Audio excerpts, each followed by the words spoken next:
Imagine this. You're sitting across from your best friend at a cozy coffee shop, the steam from your latte curling up like a secret whisper.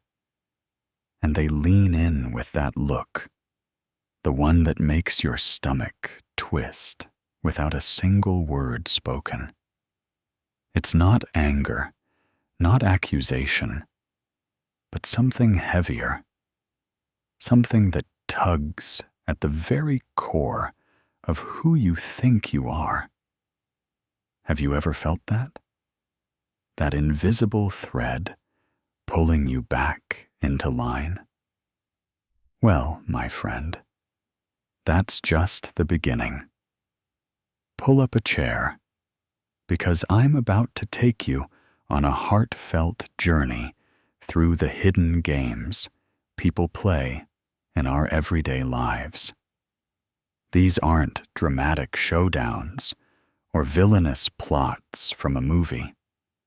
They're the subtle, soul-stirring maneuvers that chip away at your spirit, often from the people you trust most, and drawing from the profound insights of the American thinker Ralph Waldo Emerson, who saw through the veils of human nature like no one else. We'll unpack 9 of these tactics that might be weaving their way into your world right now.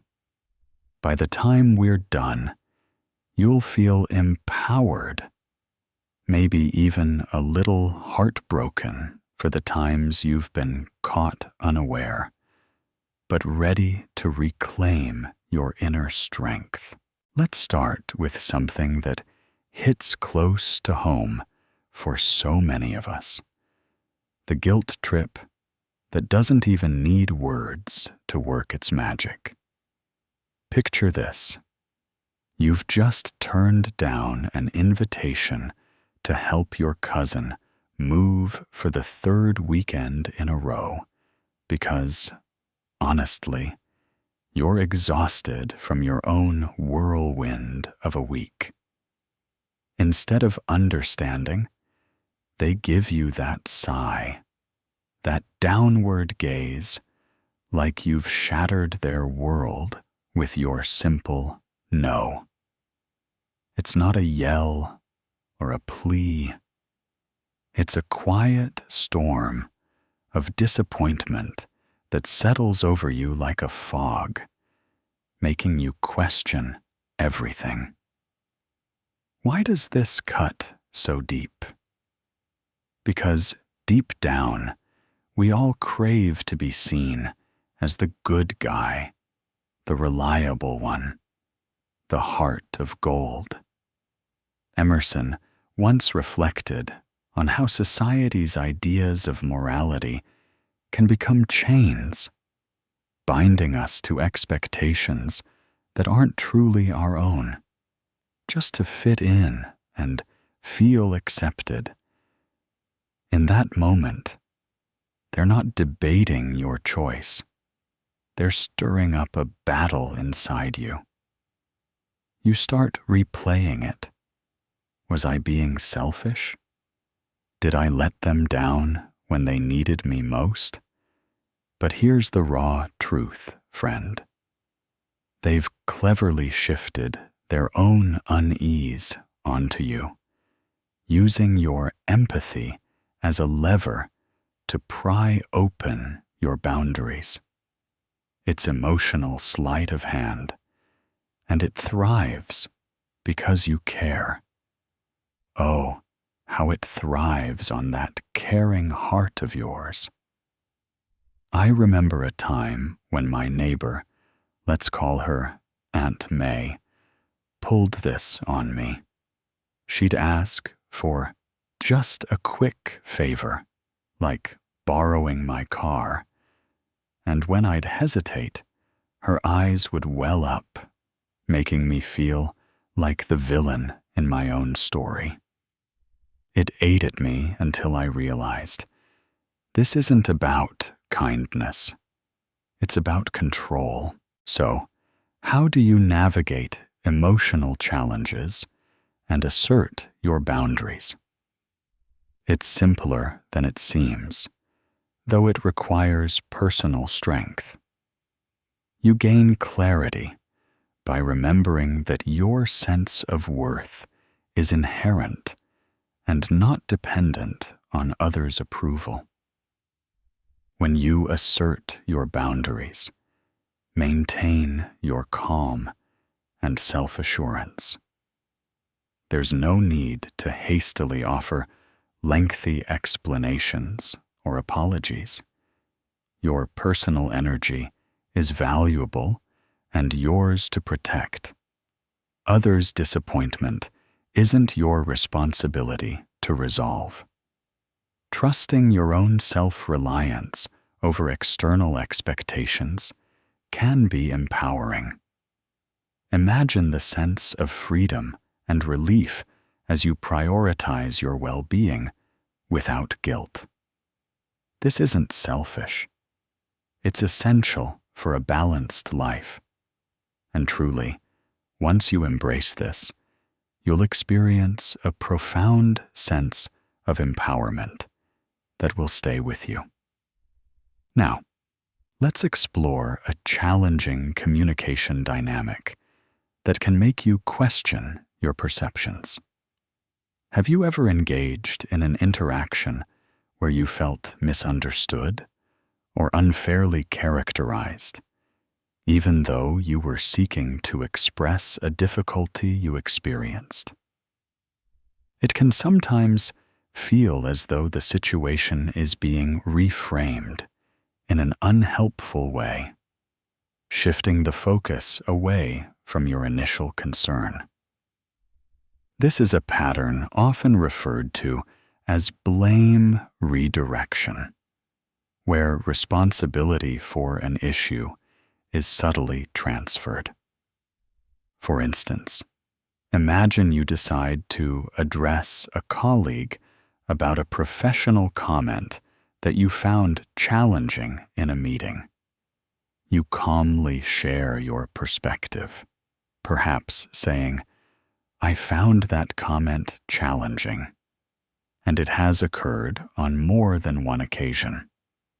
However, instead of acknowledging your concern, the other person might respond by questioning your emotional reaction, suggesting you are overly sensitive or implying that your response is the reason for their behavior. Boom! Just like that, the conversation shifts. You're no longer the victim. You're on trial for your feelings. It's a masterful illusion, not denying the facts, but muddying them with doubt about your perception, your emotions, your very sanity. Your mind, craving harmony and certainty, starts to bend. Maybe I am too sensitive, you think, and before you know it, you're apologizing for their mistake. Emerson warned about this kind of subtle power play, how it whispers doubts that erode our self-trust, turning our inner strength into confusion. It's not brute force. It's a gentle erosion, like waves wearing down a cliff over time. I once experienced this with an old roommate, Jake. He'd borrow money and never pay it back. And when I'd bring it up, he'd twist it into how I was always nagging and making him feel like a failure. It left me reeling, questioning if I was the problem. The emotional toll? Exhausting. You feel isolated, like you're losing grip on what's real. To counter it, anchor yourself firmly. Stick to the facts. What happened how it felt before the spin. Don't get drawn into their narrative whirlpool. Respond with something straightforward, like, "This isn't about how I reacted. It's about what you did." Then, embrace the silence. Let it hang there. Manipulators feed on the chaos they create, so starve them of it. Hold your truth, even if the ground feels shaky beneath you. When you do, that mirror cracks, revealing the real source of the distortion. And it's not you.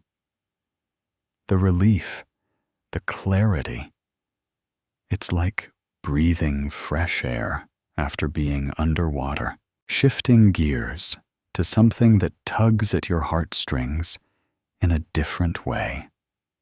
The illusion of vulnerability. It starts so innocently, doesn't it? Someone opens up to you with a story that breaks your heart. A tale of loss, struggle, or deep-seated pain.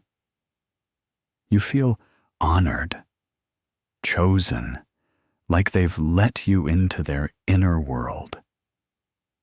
But sometimes, my friend, that openness is a carefully laid trap, designed not for true connection, but to hook your loyalty. It's the false intimacy ploy. And it's heartbreaking how often it works, because it preys on our innate desire to help, to heal. Think about a new friend, say Lisa, who early on shares a gut-wrenching story about her childhood hardships over drinks. Your walls come down. You empathize, maybe even share a bit of your own pain.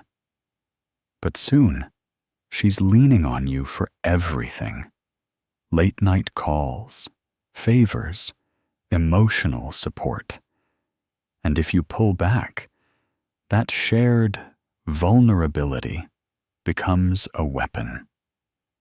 After everything I told you, you're just going to abandon me? Emerson insightfully pointed out how power can masquerade as weakness, drawing us in with apparent fragility to create unspoken debts. It's not genuine sharing. It's a calculated bid for control, making you the rescuer bound by invisible chains. The danger lies in how it flips the dynamic. They seem broken, so you feel strong, responsible. But real vulnerability builds slowly, mutually, without demands.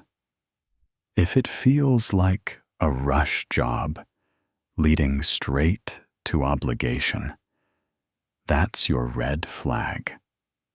I fell for this once with a coworker, Mike, who poured out his divorce woes on day one, only to use it as leverage for me to cover his shifts. It left me drained, resenting the connection that wasn't real. To spot and stop it, pay attention to the timing and intent. Does their story invite closeness or corner you? If it's the latter, pause. Protect your empathy. It's a gift, not a tool for others to wield. Set boundaries gently. I appreciate you sharing, but I need space too. True bonds invite, they don't ensnare. And when you recognize that, the emotional weight lifts, leaving room for relationships that uplift instead of bind. Oh, but it gets trickier from here, doesn't it? Let's talk about the endless stall, that frustrating loop, where promises dangle just out of reach. You've asked your partner, Alex, to commit to a simple plan, like finally fixing that leaky roof together. And they respond with, "Let me mull it over. Maybe next month. I just need a bit more time." It sounds reasonable, hopeful even. But weeks turn to months, and nothing changes. This is the procrastination ploy, a passive powerhouse that keeps you hooked on maybe while stealing your precious time. Why is it so effective? It feeds your optimism, dripping just enough possibility to prevent you from cutting ties. Bring it up again, and suddenly you're the impatient one, the demanding nag.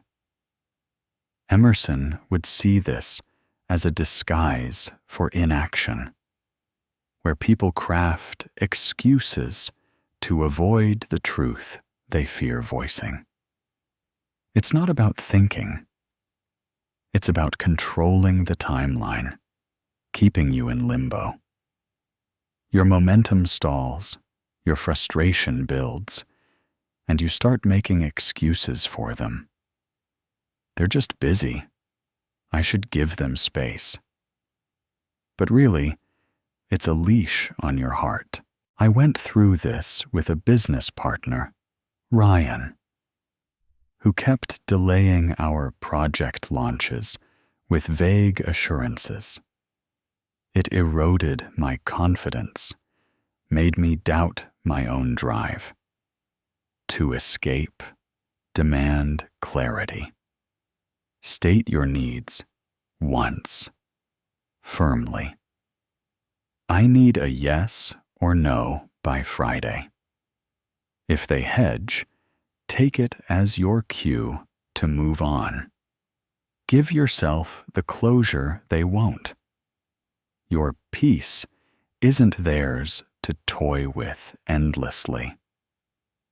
The freedom, it's exhilarating, like breaking free from a web you didn't even see.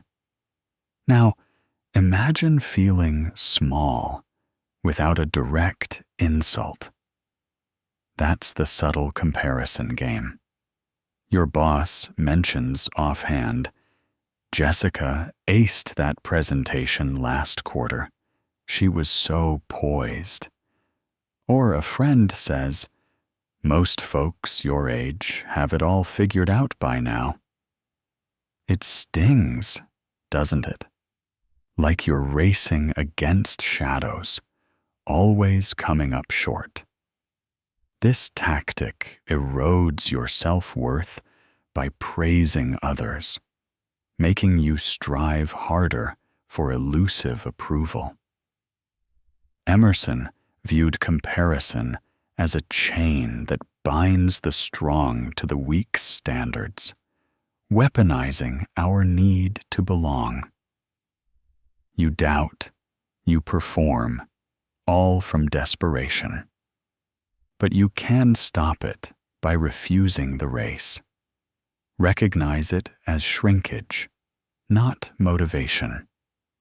Affirm your value. I'm not competing with ghosts. Step out of their shadow and watch your confidence bloom. Then there's the one-sided ledger, where favors are remembered only when it suits them. Your sibling recalls every time they helped you, but blanks on your endless support. It's strategic amnesia, creating false debt. Emerson cautioned against those who tally kindness for leverage. You feel obligated, guilty. Break it by calling it out calmly. I didn't keep score. Neither should you. True giving is free, not a trap. As we near the end, consider the fragility shield. They err, then play the "I'm flawed" card, turning your call out into their pity party. You know I'm messed up, they say, making you the comforter. It's power in disguise, dodging accountability. Show compassion without excusing. I understand, but that doesn't change what happened. Hold them accountable kindly. Next, the perpetual crisis. Always a drama, always needing you as the hero. It feels good at first, but it's exhausting dependency. Emerson saw it as creating bonds through disorder. Recognize when advice is ignored, boundaries tested. Step back.